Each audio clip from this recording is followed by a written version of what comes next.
are you just looking for a quick dopamine hit by telling someone your goal? And maybe that's where you went wrong in 2024. This is going to be your foundation to goal setting. So I heard you want to actually dominate 2025 and do something differently this year in order to actually stick to your goals, your New Year's resolutions, whatever it may be. Here are the 5 tools you need to actually dominate 2025. And let me tell you a little hint, it's easier than you think. These tools are already in your back pocket. You just need to finally master them. Let's jump into it. I'm giving you my 5 tips and tricks that you need to do consistently, daily, and they are your baselines. So there is nothing extravagant going on here. We don't need a fancy planner. We don't need 10 dot points on how we're gonna achieve goal 1 and break it step by step by step.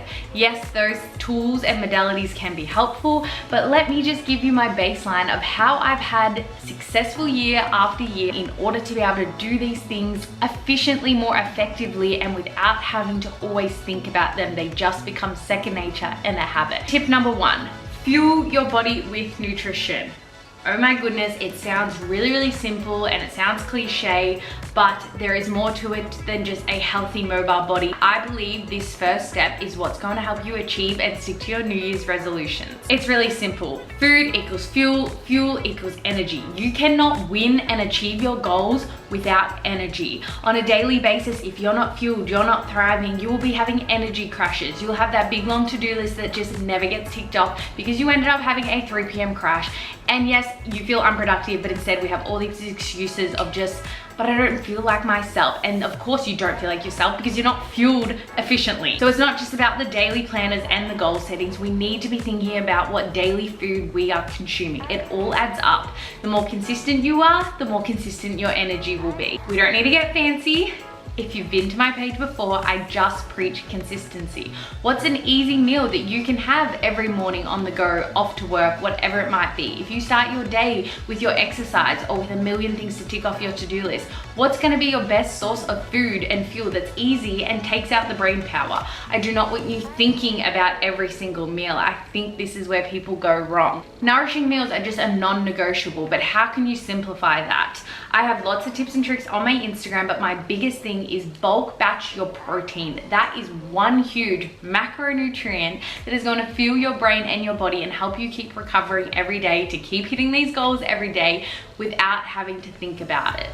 Another essential, I think, in order for women to stay productive and hit these goals is your healthy fats. You need fats for brain power and for your hormones to be doing their thing internally. So with number 1 being ticked off, this year, you are going to start being more consistent with your nourishing meals. They're gonna fuel your brain and your body so that you can hit and tick off all your goals this year. Moving on to number 2, another cliche, move your body. Let this be your outlet. Don't let negativity and having to vent constantly and just talk about the things that went wrong and needing to express and complain. Let movement be your outlet. Movement will build the mental and physical capacity to achieve your goals and to release out the stress that comes with them. Maybe this year, if goals are a high priority for you, maybe your high intensity movement might not be the best thing for you.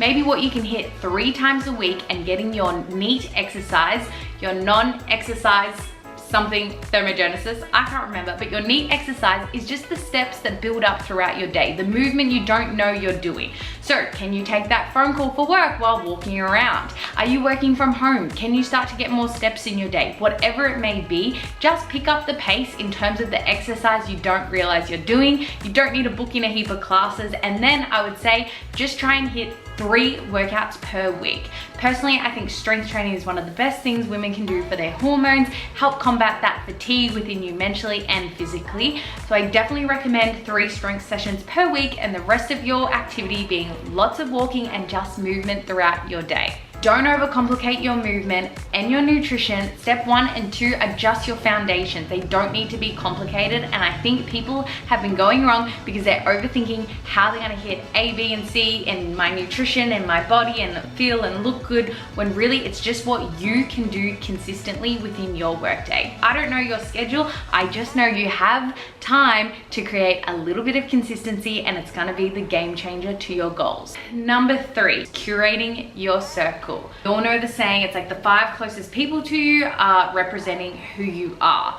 You need to be around like-minded people. Not people that are gonna push you back from your goals, people that are gonna streamline you forward because they support you, they're aligned with you, they understand. They're not constantly asking you to go out and hit the town every Thursday, Friday, Saturday.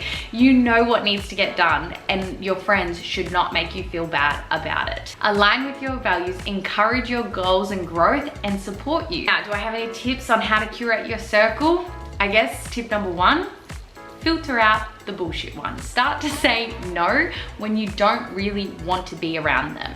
You don't have to explain yourself is tip number two. People don't need to know. We don't need to be hurtful in the way we curate our circle, but we can certainly start to reach out and stay aligned with the ones that matter. Make sure you do reach out to your friends while achieving your goals. Don't push everyone aside. They're gonna be there to support you. They might not understand each exact goal you're aiming to achieve, but I'm sure they can be a happy, supportive person in your life if you don't push them away. Number three is your hobbies are probably one of the best ways to make friendships that align with you. Are you into books? Do you love going to the gym? Maybe try and step out of your comfort zone and make a friend. Just compliment someone in the gym. Hey, you're doing so well today. Hey, I see you here all the time, where it seem to be coming to the gym at the same times. I'd love to go for a coffee after gym one day. Get confident in doing this. It's gonna be one of the best ways to curate your circle and have less negativity and starting to doubt yourself when you're saying no to the friendships that no longer serve you. Tool number four, find your purpose. Stop creating goals around everyone else's goals. Every influencer on Instagram that is showing you their ins and outs and their goals for 2025, you do not need to duplicate them. Don't feel like you're missing out. Once you find your purpose, you won't feel that way. If you're thinking, but that's a good goal, that's a good ins and out, I feel like you haven't quite created your own purpose. Let purpose be your compass. Navigate you through 2025. When you start to doubt, you need to come back to, what is my purpose? Why am I trying to do this? And if it no longer aligns, maybe you went a bit off track and your actions are not aligning with your purpose. And that can happen sometimes. But if you write your purpose down, I feel like you can always come back to it and not lead astray. So what is your purpose? It's your why. Why do I want to achieve this goal? Why do I want to make 100K this year? Why do I want to feel good in my workout clothes? It doesn't have to make sense to anyone else. It only has to make sense to you. This is what's gonna push you out of bed every single day. I'm not saying having a purpose makes it easy. It just gives you a reason to push through when time gets hard. All of these tips and tools account for curveballs that will still throw your way in 2025. Achieving your goals and having this plan and all these beautiful things do not mean you're not gonna have hard things thrown your way. That does not mean you've manifested the wrong thing. That is just life. But can you have the tools to handle it and stay on track is what's gonna really help you and make you step out from the crowd and hit these goals. So I would say without purpose, your plans fail, because when we write down our goals, we almost get such a dopamine kick from actually writing down the goal you want to achieve in 2025.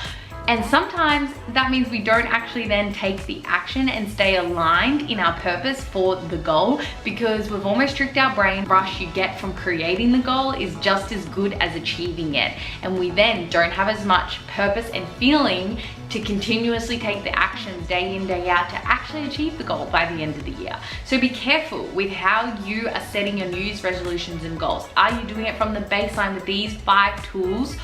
Or are you just looking for a quick dopamine hit by telling someone your goal and writing this goal down?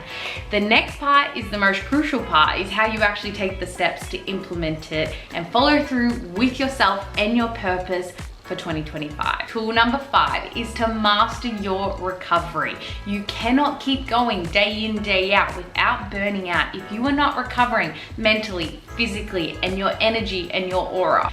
The winning requires balance. You're not gonna be on your A game every single day, but with the nutrition, fuel, and the movement, could nearly be on your A game for majority of the year.